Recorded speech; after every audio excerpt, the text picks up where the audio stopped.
sortais un album mais que j'ai pas pu défendre parce que j'ai fini à l'hôpital. Et c'était quoi? Tu l'as expliqué l'histoire ou pas? Je peux pas expliquer l'histoire. Culturellement, ce pays n'est pas prêt à écouter cette histoire. C'est des histoires de maraboutage, c'est des histoires d'argent, c'est des histoires vraiment qui vont loin, tu vois, où j'ai failli vraiment peut-être y laisser la vie dans cette connerie.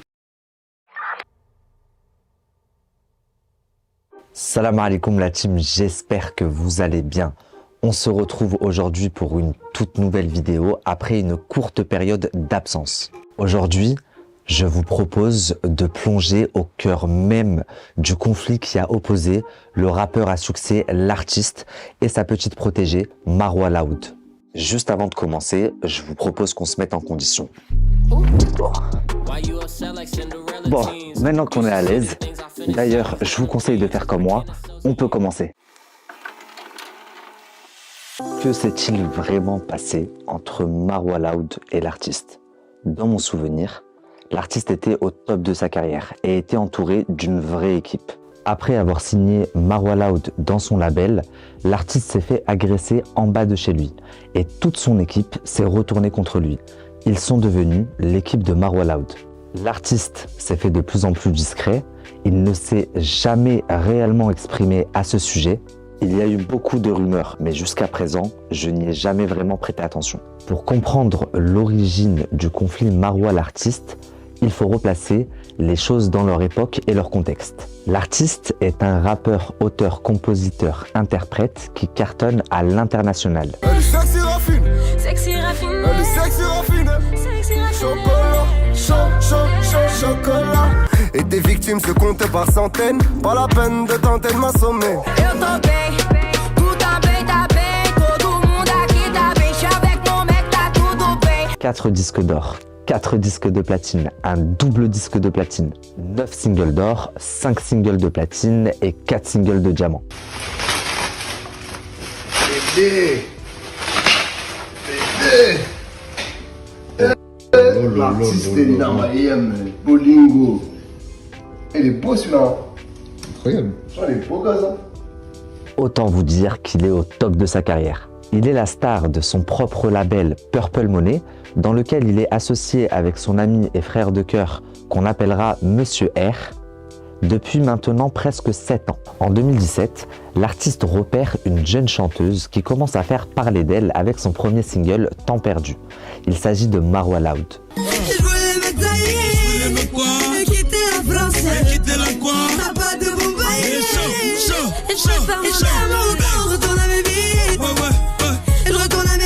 Très rapidement, il prend contact avec elle, la signe et se met à la produire. Dès le départ, ça marche. Marwa Loud cartonne et au vu de son succès, elle enchaîne les showcases. Elle est très reconnaissante envers l'artiste et commence un peu trop à le montrer. Lui fait des câlins, l'appelle mon bébé, lui demande de rester un peu plus tard en studio tandis que tous sont rentrés, donc pour regarder les anges de la télé-réalité ou autre. L'artiste ne voit pas le mal, d'autant plus que c'est une enfant et qu'elle est proche de tout le monde dans l'équipe. Il n'est pas le seul qu'elle appelle bébé. Il pense à son projet, son investissement et fait tout pour que Marwa se sente bien. Donc la loge dans un hôtel, lui achète de nouveaux vêtements, la fait voyager.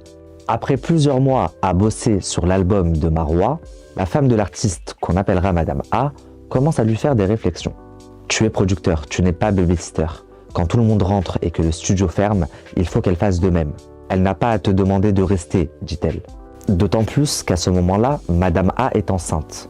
Elle n'est donc jamais en studio du fait de sa grossesse. C'est seulement lors de la circoncision de leur fils, des mois plus tard, que les deux femmes vont se rencontrer pour la première fois.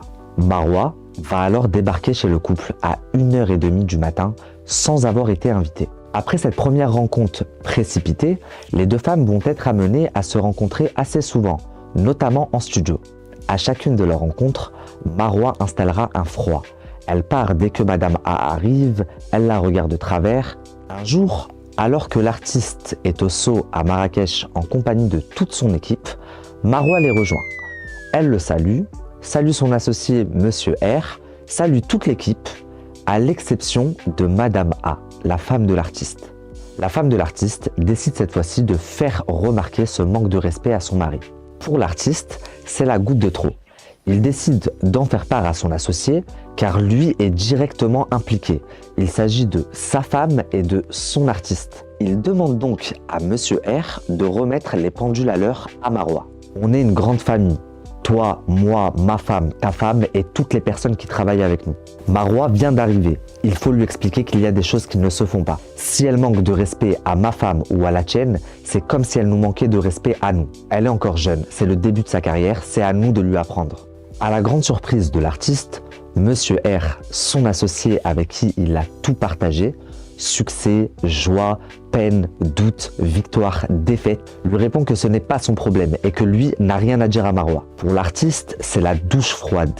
Et pour exprimer son mécontentement à son associé, il décide d'annuler toutes ses dates de showcase à venir. Ce qui n'arrange pas du tout Monsieur R, car ce dernier s'est déjà engagé auprès de certaines boîtes de nuit, patron de festivals, etc. et a déjà encaissé une partie de l'argent. La tension monte entre les deux hommes et Monsieur R insulte l'artiste de fils de p***. Jamais en 7 ans, les deux associés ne s'étaient manqués de respect. Au bout de quelques jours, et au vu de l'argent que les deux hommes perdent, un ami de l'artiste décide d'organiser une réunion pour faire l'arbitre entre les deux hommes. Les tensions s'apaisent entre les deux associés, mais Monsieur R la mauvaise, car en 4 jours, c'est plus de 100 000 € de showcase qu'ils ont perdu. Pour continuer sur de meilleures bases, Monsieur R réunit Marois Loud, sa sœur Safa, l'artiste et Madame A dans une chambre d'hôtel à Marrakech. Les deux sœurs et le couple discutent et décident de repartir à zéro. Marois s'excuse même auprès de Madame A. Et pour montrer leur bonne foi, Madame A et l'artiste accompagnent même Marois à son showcase qui a lieu le soir même.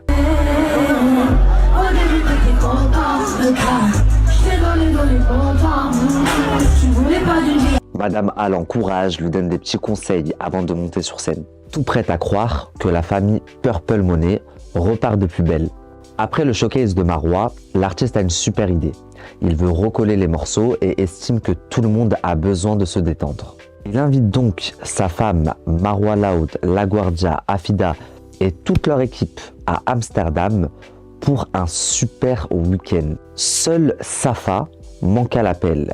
Elle décide de rester sur Marrakech. Au programme, sorties découvertes, shopping, coffee shop, bref, un week-end de folie. Durant le séjour, tout le monde rigole et tout se passe bien. Marois fait des efforts pour bien s'entendre avec Madame A. Juste avant de quitter Amsterdam, Madame A surprend une conversation téléphonique entre Marois et sa sœur Safa, restée à Marrakech. Quelques minutes plus tard, alors qu'elles sont dans l'ascenseur, Marois insiste pour prendre une photo avec Madame A, ce qui déclenche les premiers soupçons de celle-ci. Madame A s'interroge. Pourquoi n'a-t-elle pas pris une photo dans l'un des nombreux endroits magnifiques qu'on a visités? Pourquoi attendre la fin du séjour? Pourquoi dans un ascenseur? De plus, elle remarque que la photo est prise de façon à ce qu'on la voie bien elle, la femme de l'artiste. Elle se rappelle qu'en rentrant d'Amsterdam, Marois et l'artiste doivent repartir au Maroc pour du travail. Madame A un mauvais pressentiment. Et si Marois Loud préparait quelque chose? Elle décide d'en parler à son mari. Il est hors de question pour elle que l'artiste parte au Maroc en compagnie de Marois. Son intuition la trompe rarement. Et là, son intuition lui dit que quelque chose se trame.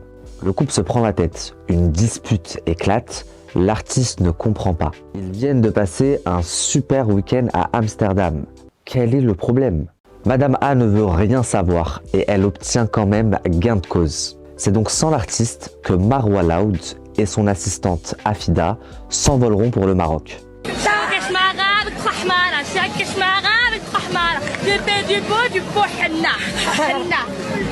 T'es vraiment taré, mon frère.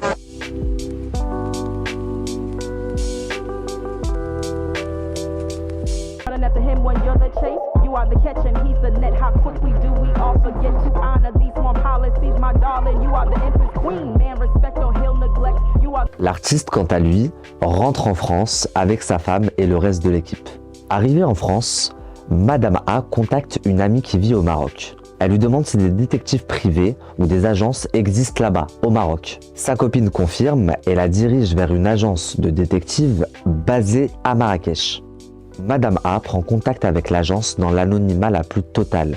J'insiste bien sur le fait que le détective ne sait pas à qui il a affaire. Même les paiements sont faits en anonyme. Retenez bien ce détail. Elle embauche un détective pour 250 € de la journée. Lui envoie une photo de Marwa Laoud. Safa, sa sœur, Afida, son assistante, lui envoie également une photo de leur voiture. Elle roulait à ce moment-là en Fiat 500. Et également le nom de leur hôtel. Elle lui demande de les suivre à la trace. Pour être sûre que le détective est réglo, elle demande à son ami qui vit au Maroc de suivre le détective également. Vous devez également savoir que le détective n'a aucune idée à ce moment-là de qui est Marwa Laoud. Elle n'était pas encore très connue. La filature durera 4 jours avant que Madame A ne confirme ses soupçons. 4 jours durant lesquels le détective enverra des vidéos des 3 filles, les endroits qu'elles fréquentent, avec qui elles sont, ce qu'elles font. Il rapportera la moindre parole entendue.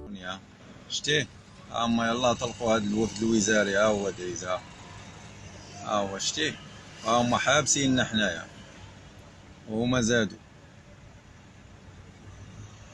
وفد وزاري ها هو شتي هما دايزين نحبسونا وهما زادوا. Les premiers jours, rien d'alarmant. Les filles enchaînent chicha, resto, hôtel, karting.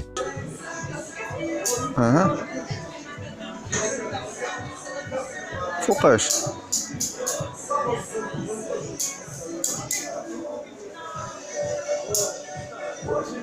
Puis, le dernier jour, le détective explique à Madame A qu'il a surpris et entendu une conversation téléphonique de Safa qui parle en arabe et qui explique à son interlocuteur que demain, elle lui rapportera les choses. Mais il ne sait pas de quelles choses elle parle. Il trouve néanmoins l'appel suspect. Le détective conclut donc que le jour suivant, les filles auront rendez-vous avec quelqu'un pour lui remettre quelque chose. انا راه داخله للمغرب بحال قالت له انا راه دخلت للمغرب وراه غير تشغلت مع شي صحاباتي وداك الشيء ما شفتكش ولكن غدا الصباح نلقى هذاك الشيء واجد ونكمل لك الفلوس باغا نسافر في العشيه. وي وحده فيهم سمعتها كتهضر في التليفون دابا كتهضر مع شي واحد اكيد راجل قالت له شوف غدا نبغيك توجد لي هذاك الشيء ونجي عندك ونكمل لك الفلوس باغا نسافر في العشيه. ما عرفتش. Dans le doute, Madame A décide de prolonger son contrat avec le détective pour une journée. Lors de cette journée, Marwa et ses acolytes se rendront au parking du Carrefour. مع الطوموبيل رحنا هنا في لاكاب، هاد المنطقة في كيليز فيها لاكاب، أنا نزلت في اللاكاب حادي الطوموبيل والصديق ديالي راه الفوق. المهم خفنا راك عارف، المهم أنا في لاكاب دابا يا حادي الطوموبيل ها هي.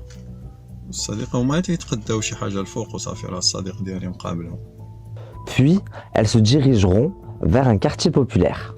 Un quartier un peu dégagé de Marrakech, un quartier un petit peu pauvre. Ce qui surprend un petit peu le détective, c'est qu'en 5 jours, c'est la première fois qu'elles mettent les pieds dans ce quartier. Le détective comprend que les filles attendent quelqu'un.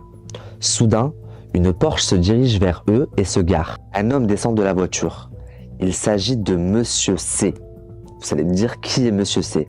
Madame A, elle, l'a reconnu immédiatement. C'est un proche de Monsieur R, l'associé de l'artiste. À ce moment-là, c'est également un ami de l'artiste. Madame A est surprise. Que fait-il là, avec Marwa?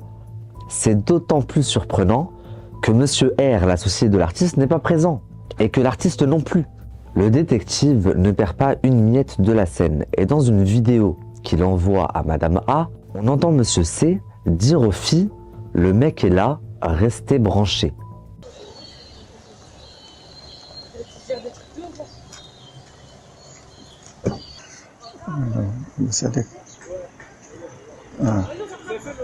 ايش اللي عنده علاش كديروا لي معاك سميتو خاتك علاش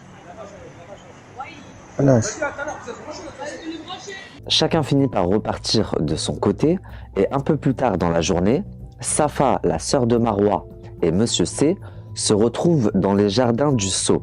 Tous les deux snappent, mais à des endroits différents. Ils ne se montrent pas ensemble. Soyez très attentifs car c'est là que ça devient intéressant. Le détective rapporte à Madame A que Safa et Monsieur C ont eu rendez-vous dans les jardins du Sceau avec un sorcier.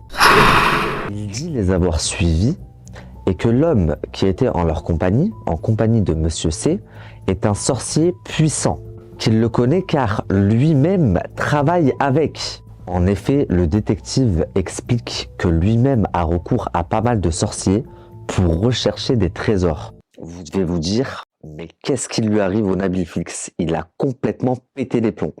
Ne vous inquiétez pas, je ne suis pas fou. Restez bien jusqu'à la fin de cette vidéo.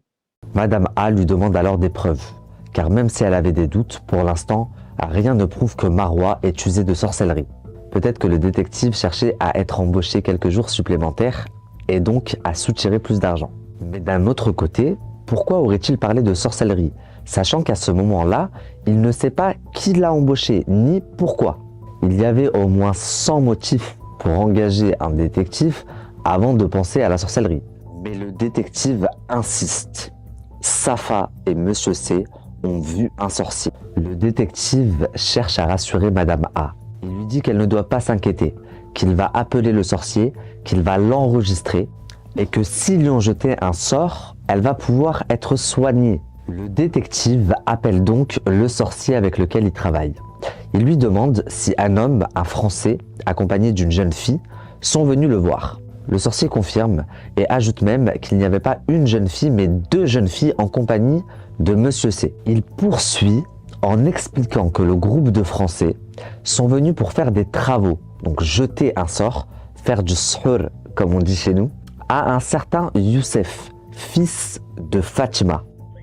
وعليكم وعليكم السلام سي المحجوب لاباس بخير سيدي هاني خويا بخير شوف غادي نهضر معك وتعرفني انا ياك الثقه التامه عارفني من ادي كتب شي حاجه تفضل هادوك الناس اللي جاو عندك البارح بغيت نعرف الناس اللي جاو كيهضروا بالفرنساويه اللي يهضروا بالفرنسيه هذوك وي واش جاو البنات والولد ولا جات غير البنات بوحدهم ولا جا الولد بوحدو ولا شكون اللي جا جاو البنات والولد معاهم هكاك ولي من على اساس جاو اللي من باغيين يخدموا كاين شي جابوا شي مسائل ديالهم شي تصاور ديال شي بنت وشي كذا بحال هكا المهم صور خديرهم ومشاو والسميه اللي من باغيين يخدموا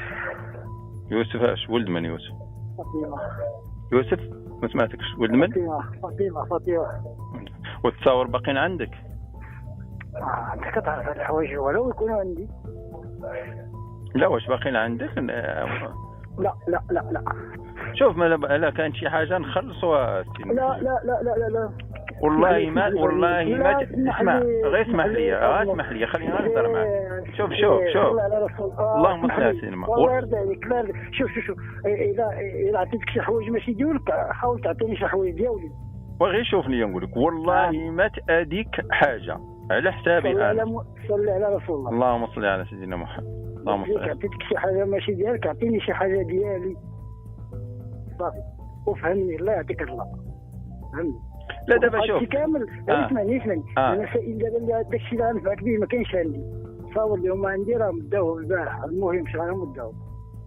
باش غنفعك دابا الهضره هي كنقولها ولكن شوف الله يرحم لك الوالدين غير هذاك الشغل وقفوا ما تكملوش احنا نعطوك سيدي الفلوس اللي عطاوك هما نزيدوك حنايا هذيك الخدمه وقفها باش ما يتاداش هذاك السيد ولكن الشخص المعني بالامر خصو ضروري يحضر لا ولا خاصك تعرف المعني بالامر هذا هذاك السيد اللي خدام عليه راه ما كيعنيها والو السيد راه مزوج راه بولادو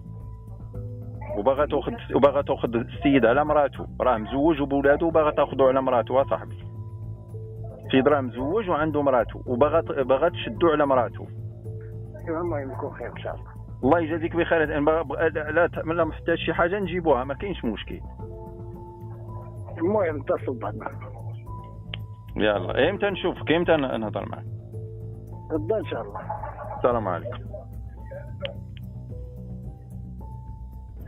سيدي السلام عليكم وعليكم السلام ورحمه الله كي داير السي المحجوب هو بخير السيدي الله يكرمك بخير شوف خويا الله يبارك فيك الله يرحم لك الوالدين راه هذيك السيده كتطلب وتزاوق انا الله يرحم لك الوالدين راه شوف غدير واحد لاجر كبير الا ما وقف هذيك الخدمه هذيك راه هذوك الناس بغا ياخذوا لهذيك الراجل ديالها عرفتي راه مزوجه بغا يدوا لها راجلها هكاك بغا يظلموها يدوا لها راجلها.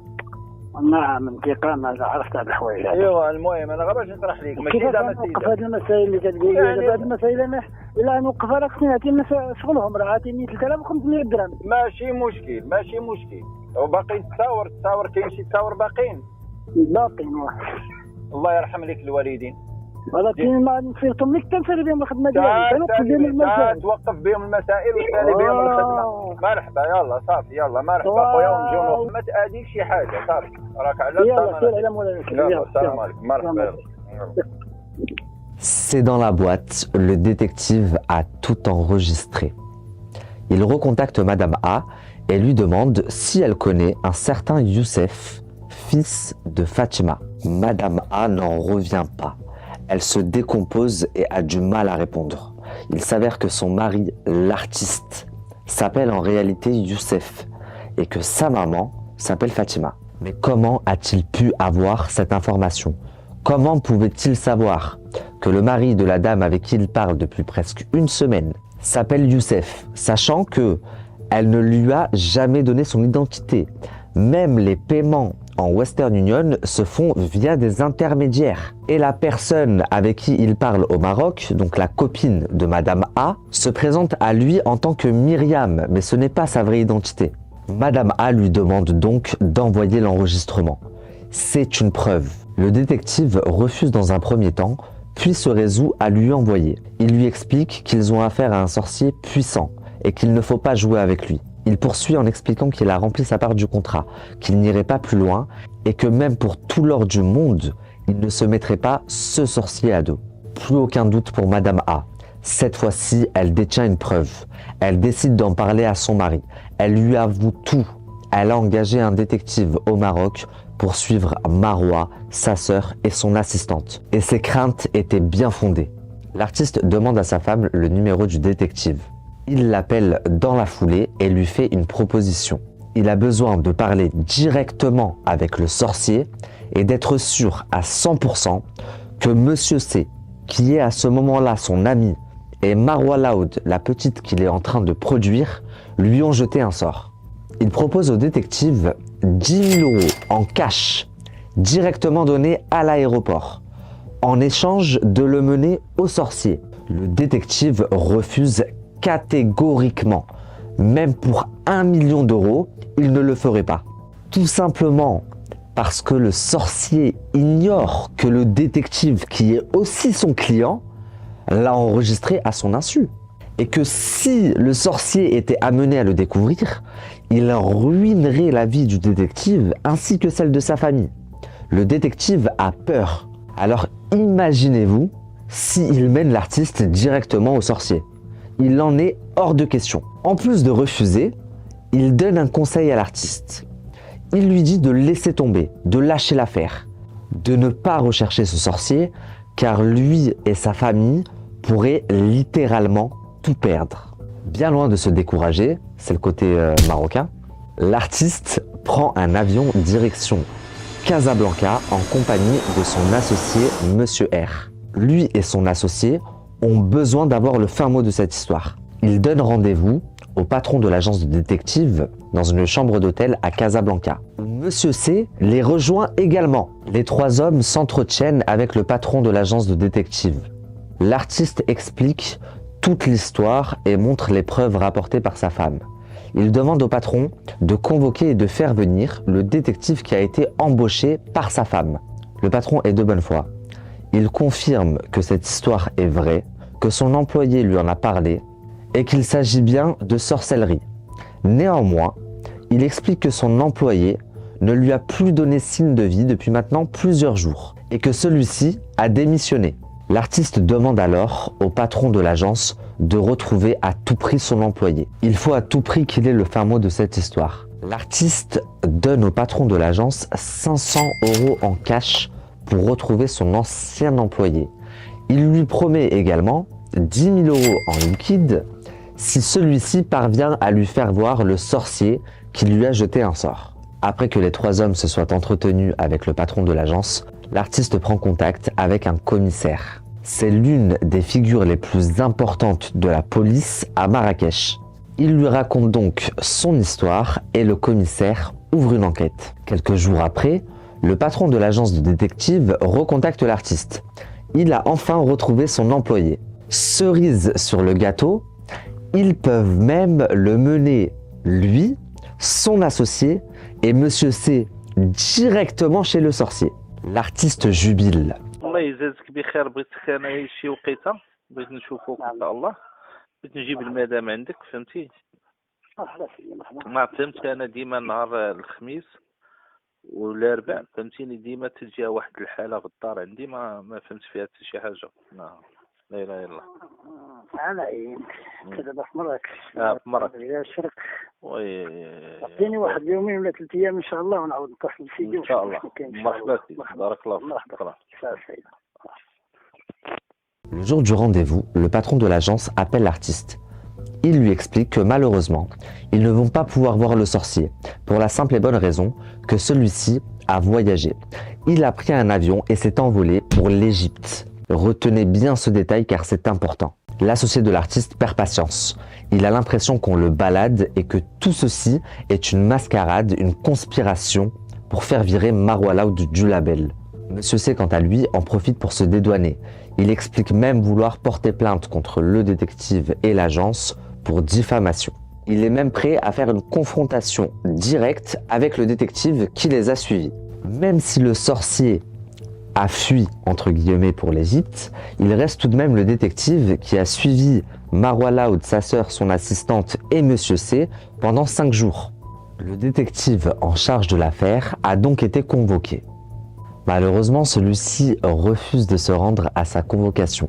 Et quelques jours plus tard, c'est les menottes aux poignets qu'il sera amené au commissariat pour s'expliquer. Ce jour-là, il déclarera dans le bureau du commissaire et en compagnie de l'artiste qu'il avait inventé cette histoire de toutes pièces et qu'il aurait fait ça pour l'argent. Il avouera être un escroc, un menteur et que son seul but dans cette histoire était de soutirer de l'argent. L'artiste et sa femme n'en reviennent pas. Ils s'énervent dans le bureau. Ils expliquent au commissaire que cette histoire n'a aucun sens. Si le détective était motivé pour l'argent, pourquoi a-t-il refusé les 10 000 € en liquide proposés par l'artiste? Il aurait pu prendre les 10 000 € et le mener à un faux sorcier, puisque c'est un escroc et un menteur. Or, le détective a été payé seulement 1 200 € pour l'ensemble de sa prestation. Donc la filature pendant 5 jours, les photos, les vidéos, les enregistrements, etc. De plus, comment aurait-il pu deviner le prénom du mari de Madame A ainsi que celui de sa mère, sachant qu'il ne savait pas qui l'avait embauché? Trop d'incohérences, mais le détective maintient ses dires. Il a inventé cette histoire de toutes pièces. Le commissaire explique alors à l'artiste que malheureusement, dans ce cas-là, il ne peut rien faire. Il conseille au rappeur de rentrer en France, de reprendre sa vie, ses activités. L'artiste est déçu, mais met tout de même en application les conseils du commissaire. L'artiste rentre à Paris et reçoit un appel de Monsieur C.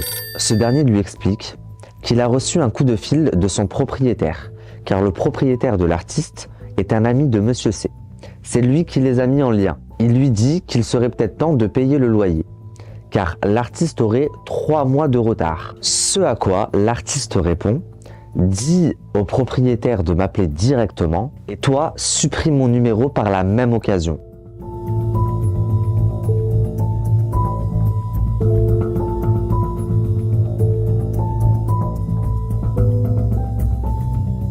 Monsieur C monte en pression et le menace, mais l'artiste ne prête pas attention. 3 jours plus tard, nous sommes en mai 2018, après un Planet Rap et un beau restaurant.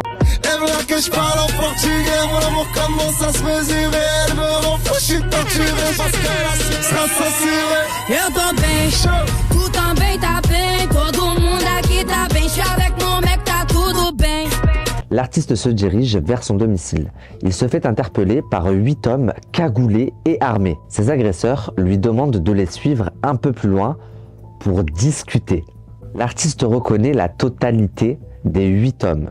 Il s'exécute, il reconnaît immédiatement Monsieur C, qui fait partie des 8 agresseurs. Il reconnaît également les 7 autres personnes. Ce sont tous des proches de son associé, ou des personnes qu'il pensait être ami avec lui. Vous savez c'est quoi le pire dans tout ça? C'est que l'artiste était accompagné de son garde du corps. Et son garde du corps n'a pas bougé le petit doigt. Il n'en revient pas. Comment des gens avec qui il a dormi, rigolé, mangé, comment est-ce que ces gens-là peuvent s'en prendre à lui? Pas le temps pour le rappeur de réfléchir qu'il se retrouve déjà à terre et roué de coups par les 8 hommes. Alors que le rappeur est par terre, la bouche ouverte en sang, ça ressemblait un petit peu au sourire du Joker. Il remarque des flashs sur lui. Il comprend alors que ses agresseurs sont en train de le filmer. Après avoir été laissé pour mort, l'artiste parvient à se relever et regagner son domicile. Dans la précipitation, il demande à sa femme de préparer des affaires. Il est hors de question pour lui de rester dans cet appartement. Il ne faut pas que sa femme et ses enfants soient mis en danger. Vas-y, défonce-le.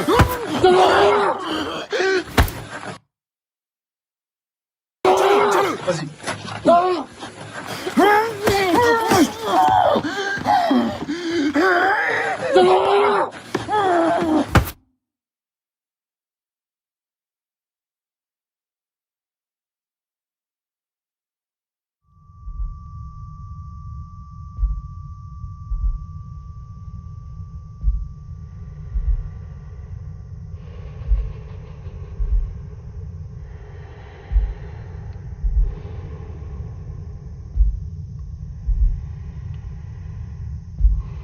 Sa femme appelle immédiatement la police. La police se rend au domicile du rappeur et prend sa déposition. L'artiste déclarera « Je ne connais pas mes agresseurs. J'ai un peu fumé, j'ai un peu bu, je suis un peu bourré. Si j'avais reconnu mes agresseurs, croyez-moi, je ne vous aurais pas appelé. J'aurais réglé ça moi-même.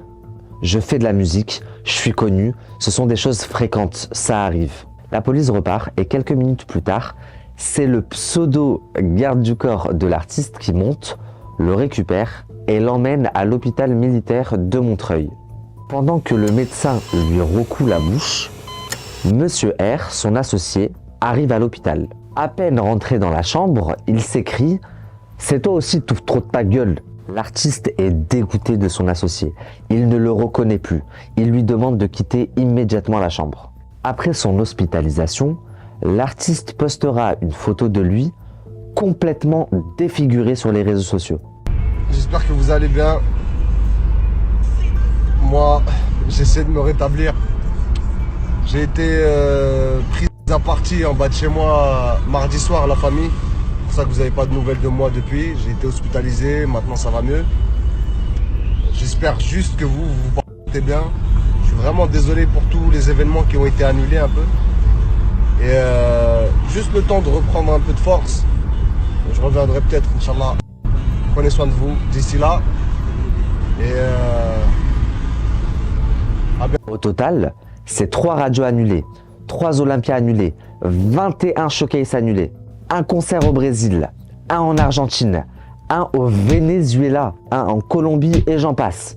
En tout, c'est plus d'1 million d'euros de perdus. Et ça ne s'arrête pas là, car l'artiste et sa famille ont aussi dû abandonner leur vie en France. En effet, suite à cette agression qui a été rendue publique, le procureur de la République a contacté la femme du rappeur, Madame A. Elle explique à la femme du rappeur qu'ils ont réussi à identifier les agresseurs de son mari. Les 8 hommes ont été filmés par une caméra de la ville. Elle demande donc à Madame A et son mari de venir porter plainte immédiatement. Elle répond au procureur que elle et son mari passeront un peu plus tard, mais il n'en est rien. Elle rentre chez elle, récupère le maximum d'affaires et prend un avion direction le Maroc en compagnie de son mari et ses enfants. Arrivé au Maroc, l'artiste contacte un ami à lui, très craint et très respecté. L'ami du rappeur décide de prendre les choses en main.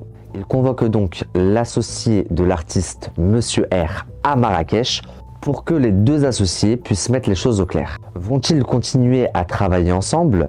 Et si ce n'est pas le cas, qui va récupérer le label Purple Money? Qui va récupérer les talents? La réunion se tient dans un restaurant qui a été privatisé spécialement pour l'occasion. L'ami de l'artiste lui donne un conseil avant le rendez-vous. Il lui dit « Tu rentres, tu lui dis « Je récupère le label, je récupère la grosse » en parlant de Marois, et tu sors du restaurant. Et le reste, t'inquiète pas, on gère. L'artiste prend en compte les conseils de son ami, mais ne les applique pas. Il rentre dans le restaurant, se retrouve face à son associé, Monsieur R, et lui dit très explicitement « Je ne veux plus jamais te voir. Je te laisse tout, le label, Marois et tout ce qui va avec. Ne cherche plus jamais à m'appeler ou même à me voir. Par contre, je te promets que le jour où je pourrai prouver ce qu'elle m'a fait, ce sera la fin pour elle. Mais t'inquiète pas, je ne te laisserai pas comme ça, je te trouverai une bonne compensation. » Le rappeur ne veut pas lâcher l'affaire. Il doit comprendre ce qui lui arrive, même s'il doit faire passer sa carrière au second plan. Il en fait une priorité et recrute même un hacker, un petit génie de l'informatique, quelqu'un qui pirate des téléphones, ordinateurs et bien plus encore. L'artiste donne au hacker des numéros de téléphone. Il lui demande de lui sortir les relevés téléphoniques de chacun d'entre eux. Le hacker trouve une correspondance entre deux des numéros donnés par le rappeur. Il s'agit du numéro de Monsieur C, comme par hasard, et celui du détective engagé par Madame A. Et là, c'est bizarre. Tous deux ont appelé la même personne. Le hacker cherche alors à savoir à qui appartient ce numéro que tous les deux ont appelé, et Monsieur C et le détective. Car depuis 2018, au Maroc, il est interdit de souscrire une ligne téléphonique, de prendre un abonnement, sans sa carte d'identité. De ce fait, il devrait obtenir l'identité du propriétaire de la ligne assez facilement. En quelques heures seulement, le hacker découvre que le numéro que Monsieur C et le détective ont en commun appartient à un certain Brahim Dermoussi qui est originaire de la région de Zagora, dans le sud marocain. Le rappeur suppose qu'il s'agit du sorcier en question et demande donc au hacker de récupérer l'historique internet de ce Brahim. En parcourant l'historique de Brahim, le hacker tombe sur un site, un forum de magie intitulé « Le secret des rêves ». C'est un site qui réunit plus de 100 000 adhérents et près de 5 millions de visiteurs par an. Rendez-vous bien compte. C'est un forum où les gens peuvent échanger leur expérience entre eux et surtout prendre contact avec le grand sorcier Brahim Dermoussi, qu'on appelle aussi Mahjoub. Le forum s'avère être un site égyptien. Le numéro à contacter est égyptien. Bingo! Le numéro marocain de l'administrateur principal n'est autre que celui de Brahim Dermoussi. Je me rappelle que le patron de l'agence du détective a expliqué à l'artiste et son associé Monsieur R qu'il était impossible de voir le sorcier car celui-ci venait de partir en voyage en Égypte. En fouillant un peu plus en profondeur sur le forum, le hacker tombe sur une photo du rappeur l'artiste et même une photo de son petit frère. Comment est-ce qu'une photo du rappeur a pu se retrouver sur un forum égyptien qui compte plus de 5 millions de visiteurs annuels, où des personnes échangent entre eux sur leur expérience satanique dans la sorcellerie? Enfin, comment est-ce que des photos de lui ont pu se retrouver sur ce site? Il s'avère que c'est un compte du nom de Judith Abbott qui a posté ces photos, accompagné d'un témoignage. Ce compte ne contient pas de photos de profil, c'est une fausse image.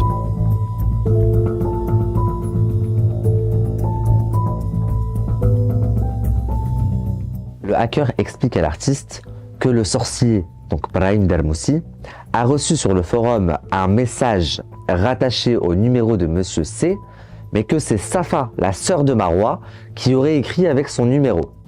Elle écrit en arabe « Salam Moulay Brahim, Ana Safa, li hadarna ma'ak hier, rahi kulshi prêt, ala dekshi li gilnek smitu Youssef, au sa mère Fatima ». Donc ça, c'est un message que le hacker aurait envoyé à l'artiste et qu'il aurait retrouvé sur le forum de sorcellerie d'un numéro qui appartiendrait à Monsieur C. Le hacker trouve également des messages de Safa qui s'adressent à Brahim Dermoussi, donc au sorcier. Il trouve également des preuves de western que Safa aurait envoyé directement au sorcier.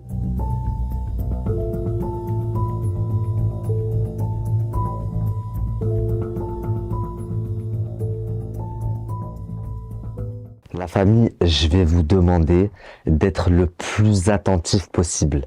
Là, on rentre dans la partie la plus gore de mon histoire. Au fil de mon enquête, je suis amené à discuter avec une femme qui me contacte en anonyme. Cette femme se dit être âgée et souhaite se repentir. Elle m'explique qu'elle en a gros sur le cœur et qu'elle a besoin de parler. Un sacrifice d'enfant aurait été fait à l'encontre du rappeur L'artiste. Elle m'explique qu'une petite fille du nom de Naïma, âgée de 5 ans, a été portée disparue le 17 août 2020. Cette petite fille a été retrouvée, violée et démembrée en haut d'une montagne dans la région de Zagora.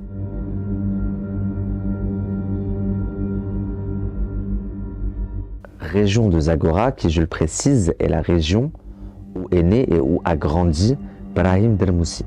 Elle ajoute que cette petite fille est un enfant Zuhri, qu'il est courant en Afrique que de petits enfants Zuhri se fassent enlever et sacrifier au nom de rituels sataniques. Pour beaucoup, cette histoire dépasse l'entendement. Alors laissez-moi vous expliquer un petit peu. On appelle enfants Zuhri au Maroc et en Algérie des enfants présentant un morphotype et des caractéristiques bien particuliers. En effet, ce sont souvent des enfants blonds aux yeux bleus ou roux aux yeux clairs. Ils doivent présenter comme empreinte une ligne continue qui traverse la paume de la main. C'est également présent sur le pied. Pareil sur la langue, il y a une ligne. Vous savez, on les reconnaît également au grain de beauté à l'œil. Vous avez déjà dû voir des personnes avec une petite tache marron dans l'œil. Également les enfants albinos qui sont considérés comme Zuhri. Ces enfants Zuhri sont dits chanceux car ils permettent d'accomplir des miracles et en particulier de découvrir des trésors enfouis. Je vous conseille de taper enfants Zuhri sur le net et de vous renseigner un petit peu sur le sujet. Ces enfants Zuhri sont systématiquement recherchés et kidnappés pour être revendus aux sorciers pour une somme allant de 2000 dirhams à 450 000 dirhams. Ces enfants seront ensuite sacrifiés aux djinns sur l'autel de Satan dans un rituel censé permettre l'accomplissement de ses souhaits. Exemple, devenir célèbre, devenir riche, se marier, etc., etc. Pour finir, elle envoie une vidéo de Marwa Loud la montrant en train de descendre une montagne. La même montagne où le corps de Naïma a été retrouvé. Mais que faisait Marwa en haut de cette montagne, perdue au milieu de nulle part, et qui puisait toute seule, car dans l'extrait, on voit bien que Marwa est seule à redescendre, donc elle a été seule à monter. C'est amusant. Lâche-moi, je me suis débrouillé tout ça sans toi. Allez, vas-y. Lâche. Viens. Mais comment tu fais des trucs de merde là comme ça là? Tu sais, j'aime bien escalader. Non, mais tu fais pas ça. Regarde même là, à Los Angeles. Là. Je casse la cheville là tout de suite. Le comment, c'est comment? Bah, tu tombes là. Tu tombes, tu fais une roulade là comme ça tout ça. En place. Faut pas faire les coups. Non, t'as vu, j'ai pas été même aussi. Parce que tu sais pas, voilà, regarde-moi, est-ce que j'ai fait une chute? Moi, je suis professionnelle. Oui. C'est pour ça qu'on dit de faire reproduire ça à la maison. Professionnel. Selon la mystérieuse femme, Marwa serait retournée sur les lieux du crime un an après. Donc 1 an après qu'ils aient retrouvé le corps de Naïma, elle retourne là-bas pour enterrer quelque chose au sommet de cette montagne. Ok. Là, je commence à flipper. À ce moment-là de mon enquête, je commence vraiment à flipper. Mais je vous avoue aussi qu'une part de moi est intriguée. J'ai besoin d'en savoir plus. Imaginez l'état dans lequel je suis à ce stade de mon enquête. C'est simple, probablement dans le même état que vous. J'ai besoin de voir certaines choses de mes yeux. Je vais devoir me rendre directement au Maroc. Mais pour l'heure, je dois à tout prix parler avec l'artiste. J'ai 2-3 questions à lui poser.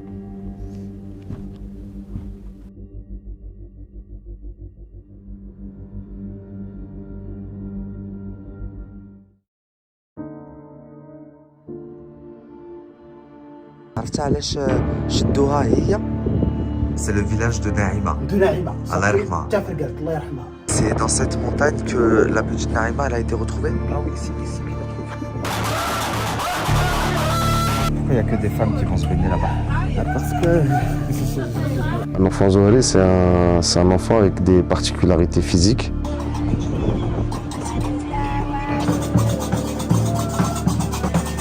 Je préfère mourir en sachant la vérité que comme ça, tu vois.